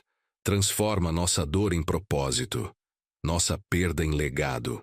Depois da missa, cada pessoa que havia se reencontrado através da fundação recebeu uma rosa branca. Uma a uma, foram até a frente e colocaram as flores aos pés de uma fotografia grande de Marta. Obrigada, Marta, diziam. Algumas em voz alta, outras apenas movendo os lábios. Obrigada por não desistir. Obrigada por documentar seu amor. Obrigada por nos mostrar que é possível. Quando todas as 200 rosas estavam depositadas, formavam um mar branco de gratidão. Mateus fez discurso curto. Minha mãe passou 43 anos pensando que havia falhado, que seu amor não era suficiente, que nunca seria capaz de fazer diferença na minha vida porque não podia estar nela. Mas estava errada. Seu amor fez toda a diferença, não apenas na minha vida, mas nas vidas de centenas de pessoas aqui presentes. O amor dela não precisou ser presencial para ser transformador. Apenas precisou ser real. E foi o mais real que já existiu. Eu não consegui falar. Apenas fiquei de pé ao lado da fotografia de Marta, olhando para todas aquelas pessoas que ela nunca conheceu, mas que mudou profundamente. Como um quarto secreto e um amor não correspondido haviam se tornado movimento social. Como a dor privada de uma mulher havia se transformado em cura coletiva. Marta sempre foi discreta, preferindo ficar nos bastidores. Provavelmente ficaria envergonhada com toda essa atenção. Mas também, no fundo, acho que ficaria feliz. Seu maior medo sempre foi que o amor que sentiu fosse desperdiçado, inútil. Agora sabia que não foi. Com o crescimento da fundação vieram novos desafios. O primeiro foi financeiro. Embora Mateus contribuísse generosamente, os custos de contratar detetives, advogados e psicólogos eram altos. Decidimos fazer campanha de arrecadação. Laura criou vídeo emocional mostrando o quarto secreto e explicando a missão da fundação. Em 2 semanas, arrecadamos R$200 mil em doações. Mas dinheiro não era o único problema. Havia casos complicados que exigiam sensibilidade extrema. Uma mulher, Dolores, nos procurou dizendo ter entregado gêmeos para adoção em 1973. Localizamos os filhos facilmente. Haviam sido adotados pela mesma família, algo raro, mas positivo. Porém, quando contatamos os gêmeos, agora com 52 anos, descobrimos que um queria conhecer a mãe biológica e outro não. Somos irmãos, mas pessoas diferentes, explicou Fernando, o que aceitou o contato. Meu irmão Carlos processou a adoção de forma diferente. Ele sente que nossa mãe biológica nos abandonou e não merece segunda chance. Eu sinto que ela merece ser ouvida. Carolina trabalhou meses mediando essa situação. Finalmente, Fernando conheceu Dolores em reunião emocionada, onde ela explicou as circunstâncias da entrega. Mas Carlos manteve sua posição de não querer contato. Temos que aceitar, Carolina me disse. Nem todo mundo processa trauma da mesma forma. Carlos tem direito de proteger sua paz emocional, mesmo que doa em Dolores. Outro caso difícil envolveu Paulo, homem de 48 anos que descobriu ter sido adotado apenas ao fazer teste de DNA por curiosidade. Seus pais adotivos nunca haviam contado. Quando confrontados, admitiram, mas disseram que era para o bem dele. Paulo ficou devastado. Sentiu que vida inteira era mentira. Procurou ajuda na fundação e localizamos sua mãe biológica, Teresa. O reencontro foi complicado. Teresa havia construído nova família. Tinha outros 3 filhos que não sabiam sobre Paulo. Marido dela também desconhecia essa parte do passado. Não posso destruir minha família atual para reconciliar com o filho do passado, disse chorando. É horrível. Eu sei. Mas tenho que proteger meus outros filhos. Eles não entenderiam. Paulo ficou arrasado novamente. Tinha encontrado a mãe biológica apenas para ser rejeitado pela segunda vez. Carolina trabalhou com ele durante meses, ajudando a processar essa dupla traição. Nem toda a história tem final feliz, ela admitia. Às vezes a verdade traz mais dor que fechamento. O trabalho de advocacia de Beatriz começou a dar frutos. Ela havia se conectado com outros ativistas, e juntos formaram coalizão para a mudança nas leis de adoção. O foco era triplo: facilitar acesso a registros de adoção para adultos adotados, criar mecanismos para mães biológicas saberem sobre o bem-estar dos filhos sem invadir privacidade, e educar sobre circunstâncias históricas que forçaram separações. Não queremos forçar reencontros, Beatriz explicava em audiências públicas. Queremos dar opção. Queremos que adultos adotados possam acessar suas próprias informações, se escolherem. Queremos que mães biológicas possam saber se os filhos estão bem, mesmo que nunca façam contato. A resistência foi forte. Muitas agências de adoção argumentavam que abrir registros violaria a privacidade de pais adotivos. Algumas famílias adotivas protestavam, temendo perder os filhos para mães biológicas. Ninguém quer roubar ninguém. Mateus testemunhou em uma das audiências. Meus pais adotivos são meus pais. Ponto final. Conhecer minha mãe biológica não mudou isso. Apenas me deu contexto completo sobre minha origem. Todos merecem conhecer sua própria história. Levou 3 anos, mas finalmente conseguiram aprovar lei estadual.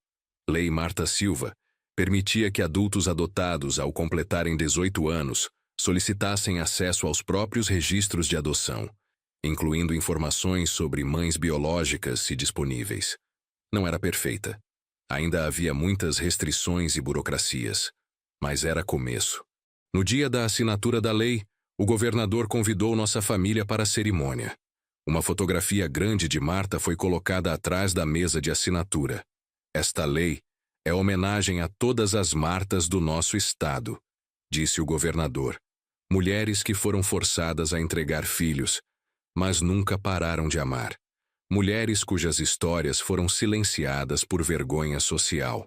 Hoje, dizemos que essas histórias importam, que esse amor importa, que a verdade sempre merece ser conhecida. Quando ele assinou, todos aplaudiram. Beatriz chorou. Laura chorou, Mateus chorou, eu chorei. Marta havia passado a vida escondendo seu amor num quarto secreto. Agora esse amor estava codificado em lei estadual, protegendo direitos de milhares de pessoas. Fernanda, a documentarista, sugeriu transformar a história em livro. O documentário alcança muitas pessoas, mas livro tem permanência diferente. Pode ser transmitido através das gerações. Ela conhecia a escritora especializada em narrativas não ficção, Márcia Santos. Márcia se interessou imediatamente. Mas não quero apenas contar a história da Marta, disse Márcia durante nossa primeira reunião. Quero contar a história de como um quarto secreto se tornou um movimento social. Como uma família processou revelação devastadora e a transformou em algo bonito. O processo de escrita levou 18 meses. Márcia entrevistou a todos nós múltiplas vezes. Passou dias no quarto secreto, lendo cada carta, cada entrada do diário. Conversou com dezenas de pessoas que haviam sido impactadas pela história de Marta. Quando o manuscrito ficou pronto, me pediu para ler primeiro. Levei uma semana, lendo devagar, saboreando cada palavra. Era perfeito. Márcia havia capturado a essência de Marta. Não a retratava como santa ou mártir. Mostrava suas falhas, seus medos, suas decisões questionáveis. Como esconder a verdade de mim por 35 anos. Mas também mostrava sua humanidade, sua resiliência, seu amor inabalável. O livro foi publicado com um título simples: O Quarto Secreto, uma história de amor, perda e redenção. A capa tinha fotografia do quarto, caixas empilhadas, cartas espalhadas, luz suave entrando pela janela. Virou best-seller imediato. Em 3 meses, vendeu 50.000 cópias. Foi traduzido para o inglês, espanhol, francês. De repente, História de Marta estava alcançando pessoas em todo o mundo. Recebíamos mensagens de mães na Argentina que haviam sido forçadas a entregar filhos durante ditadura militar. De mulheres na Irlanda separadas de bebês nos chamados Mother and Baby Homes. De famílias coreanas lidando com complexidade de adoção internacional. O que Marta viveu não foi experiência isolada. Márcia disse em entrevista. Foi padrão global. Sociedades de todo o mundo punindo mulheres por sexualidade, separando mães de filhos, presumindo que bebês estariam melhor sem mães biológicas problemáticas. Este livro ressoa porque toca ferida universal. Quando completou 5 anos desde a morte de Marta, fizemos celebração diferente. Não foi cerimônia memorial. Foi festival de reunificação familiar. Alugamos parque público grande. Instalamos barracas com informações sobre busca por familiares biológicos, serviços de testes de DNA, aconselhamento psicológico. Organizamos oficinas sobre como preparar para possível reencontro, como lidar com rejeição, como integrar múltiplas identidades familiares. Mais de 1.000 pessoas compareceram. Havia famílias que haviam se reencontrado recentemente, celebrando juntas pela primeira vez. Havia pessoas ainda procurando, trocando histórias e estratégias. Havia adotados que não procuravam família biológica, mas queriam entender melhor suas próprias jornadas. No centro do parque, construímos instalação artística, uma recriação do quarto secreto de Marta, paredes temporárias cobertas com cópias das fotografias, mesas com caixas abertas mostrando as cartas, com permissão de Mateus, um livro de visitas onde pessoas podiam escrever suas próprias mensagens para filhos ou mães que nunca conheceram. Passei o dia lendo essas mensagens. Cada uma partia meu coração e eu reconfortava simultaneamente. Para meu filho que entreguei em 1978, espero que esteja feliz, espero que saiba que foi amado, espero que me perdoe. Maria. Para minha mãe biológica, onde quer que esteja, não guardo rancor. Entendo que fez o melhor que pôde. Obrigado por me dar a vida. Rafael. Para minha filha que nunca conheci. Completa 40 anos hoje. Feliz aniversário, meu amor. Penso em você todos os dias. Ana, centenas de mensagens. Centenas de histórias de amor não correspondido, de perda, de esperança persistente. À noite, fizemos cerimônia de velas. Cada pessoa recebeu vela pequena. Quando escureceu, acendemos todas simultaneamente. 1.000 pontos de luz no escuro, cada um representando vida separada, amor persistente, esperança de reunificação. Marta acendeu sua vela sozinha num quarto escuro. Mateus disse no microfone. Manteve aquela luz acesa por 43 anos. Agora olhem ao redor. 1.000 velas acesas. 1.000 histórias de amor que não desistiram. Minha mãe não está mais aqui, mas sua luz se multiplicou. Nunca vai se apagar.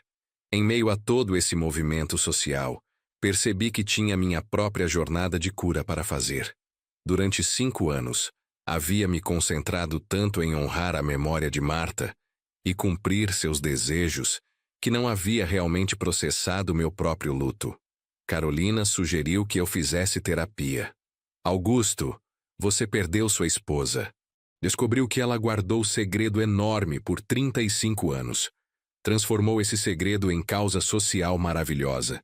Mas quando foi a última vez que simplesmente chorou por ela? Que sentiu raiva? Que processou a traição que deve ter sentido? Comecei sessões semanais com psicólogo especializado em luto complicado. Dr. Roberto era homem de 60 anos, calmo, que não julgava.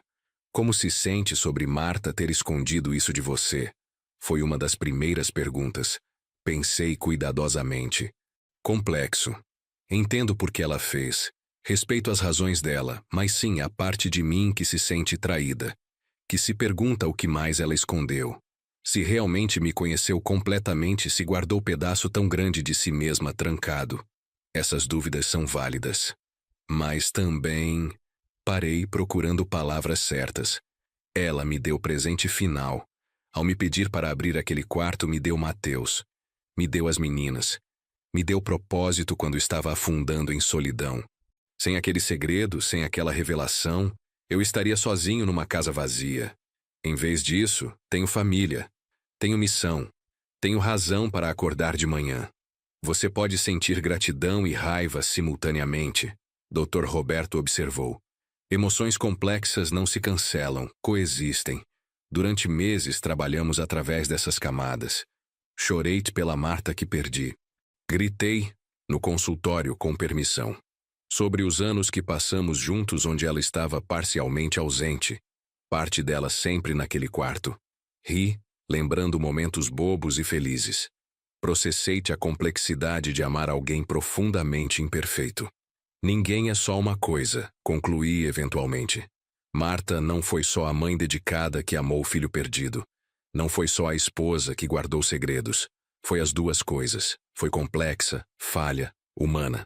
E ainda assim, o amor que sentimos um pelo outro foi real.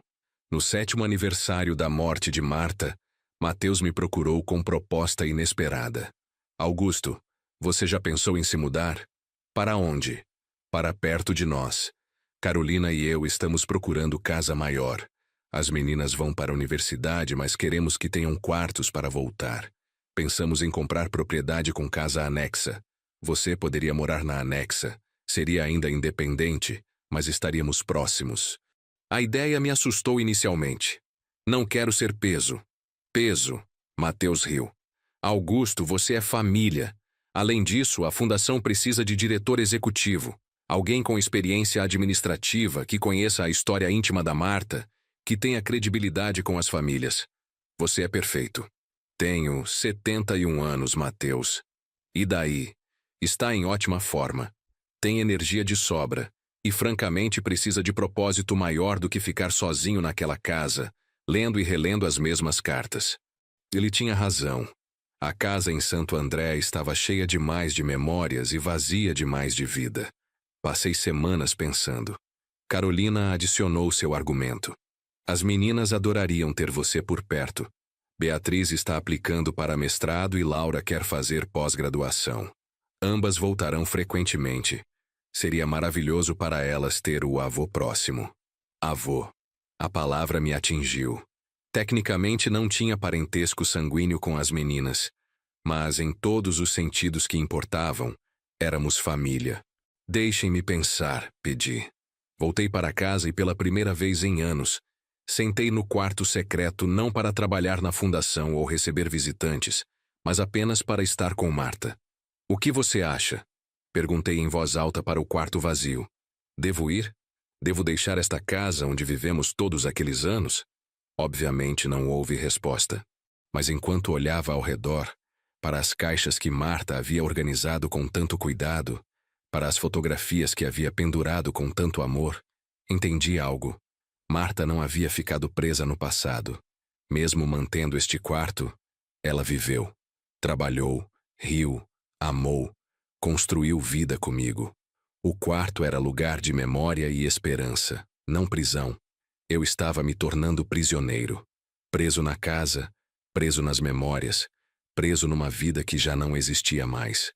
Está certo, disse para o quarto, para Marta, para mim mesmo. Vou seguir em frente. A mudança aconteceu 6 meses depois. Mateus e Carolina compraram propriedade linda na zona oeste de São Paulo. Casa principal era espaçosa, moderna. A casa anexa, onde eu moraria, era menor, mas perfeitamente confortável. 2 quartos, sala, cozinha, banheiro. E o mais importante, um escritório que poderia ser transformado. Podemos recriar o quarto secreto aqui, Mateus sugeriu. Não identicamente, mas essencialmente. Um espaço dedicado à história da minha mãe, onde podemos receber as famílias que procuram a fundação. Fizemos exatamente isso. Transferimos cuidadosamente todas as caixas, todas as fotografias, todo o conteúdo do quarto original. Organizamos da mesma forma, mantendo a essência do que Marta havia criado. A casa em Santo André foi vendida para a família jovem com 3 crianças. Fiquei emocionado sabendo que aqueles quartos que haviam sido tão silenciosos nos últimos anos voltariam a ter riso de criança. Mantivemos apenas um cômodo antes de vender. Tiramos fotografias detalhadas do quarto secreto original, documentando cada centímetro. Essas fotos foram para arquivo da fundação. A vida na propriedade com Mateus e família foi revelação. Jantares frequentes onde conversávamos sobre tudo. Tardes onde eu ajudava Laura a estudar para provas. Ainda era bom em matemática. Manhãs onde tomava café com Mateus antes dele ir para a construtora e eu para escritório da fundação. É estranho, confessei uma noite durante jantar. Passei 66 anos achando que nunca teria família além da Marta, que seria só nós dois. E agora, aos 71, estou cercado de filhos, noras, netas. A família de Marta, Carolina observou gentilmente. Ela te deu isso. Não, corrigi. Nós construímos isso. Marta plantou a semente com seu amor persistente. Mas nós regamos. Nós cuidamos. Nós transformamos dor em conexão. Como diretor executivo da fundação, tinha responsabilidades diárias. Supervisionava a equipe de 12 funcionários. Revisava casos, autorizava orçamentos para buscas particularmente complexas. Participava de reuniões de planejamento estratégico. Mas a parte mais gratificante era estar presente nos reencontros. Ver mães segurarem filhos adultos pela primeira vez em décadas. Ver filhos olharem nos olhos de mães biológicas e finalmente entenderem de onde vieram. Nem todo reencontro era perfeito. Alguns eram dolorosos, revelando incompatibilidades que tempo e circunstância haviam criado. Mas mesmo nesses casos, havia valor na verdade, na compreensão. 10 anos após a morte de Marta, a Fundação havia facilitado mais de 400 reencontros. A Lei Marta Silva havia sido expandida e adotada por 3 estados adicionais. O documentário havia ganhado prêmio internacional. O livro estava na 10ª edição. Mas o legado mais importante era menos tangível. Era a mudança em como sociedade falava sobre adoção, sobre mães biológicas, sobre direito à própria história. Organizações de adoção começaram a adotar práticas mais abertas. Mães entregando bebês para adoção agora tinham opção de deixar cartas, fotografias, informações médicas que filhos poderiam acessar futuramente. Não era mais presumido que segredo total era melhor para todos. Escolas começaram a ensinar sobre história de adoção forçada, contextualizando dentro de estudos sobre direitos das mulheres e justiça social. A história de Marta era frequentemente usada como estudo de caso. Em nível pessoal, minha própria transformação foi completa. O homem que tinha sido, vivendo vida confortável, mas pequena com esposa e rotina previsível, não existia mais. Em seu lugar, estava alguém conectado a centenas de pessoas, envolvido em causa maior que si mesmo, parte de família expandida que nunca imaginara. Beatriz completou o mestrado em Direito e começou a trabalhar para a ONG internacional, focada em direitos de crianças e reunificação familiar. Laura terminou Psicologia e abriu consultório especializado em trauma de adoção. Ambas atribuíam suas escolhas de carreira diretamente à história da avó. Mateus, agora com 63 anos, a mesma idade que Marta tinha ao morrer, estava planejando a aposentadoria. Queria dedicar mais tempo à fundação, talvez escrever livro próprio sobre experiência de descobrir verdade biológica na meia-idade. Às vezes penso, disse durante um de nossos cafés matinais, como seria diferente se minha mãe tivesse me contado enquanto viva, se eu tivesse respondido aquelas cartas, se tivéssemos tido 10, 15, 20 anos juntos. Seria diferente, concordei. Talvez melhor em alguns aspectos. Vocês teriam memórias juntos. Ela teria morrido sabendo que você a perdoou. Mas talvez não tivesse acontecido tudo isso. Ele gesticulou, indicando a fundação, o trabalho, o movimento que havíamos criado. Talvez o segredo, a revelação póstuma, o quarto escondido. Talvez tudo isso foi necessário para criar algo maior que qualquer relacionamento individual. Não acho que sua mãe teria escolhido isso, disse honestamente. Dada a opção, ela teria preferido te conhecer, mesmo que significasse que nada disso aconteceria depois.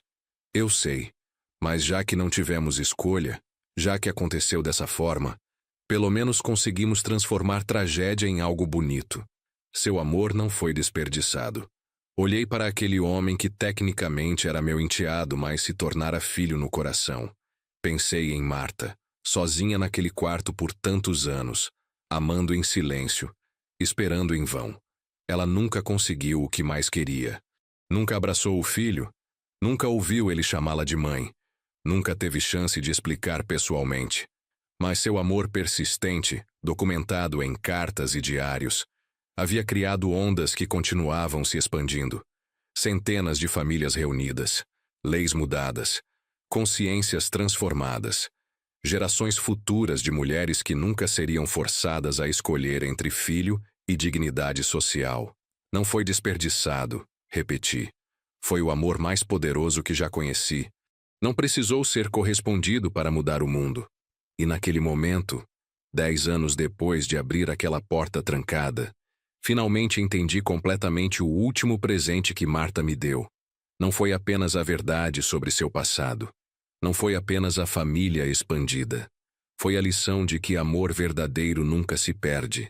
Transforma-se, multiplica-se, transcende até mesmo morte. O quarto secreto não guardava apenas cartas e fotografias. Guardava amor em sua forma mais pura. Amor que não pedia nada em troca. Amor que persistia contra toda lógica e esperança. Amor que, eventualmente, encontrou seu caminho para a luz. E essa luz, acesa por Marta em solidão e dor, agora iluminava caminho para milhares.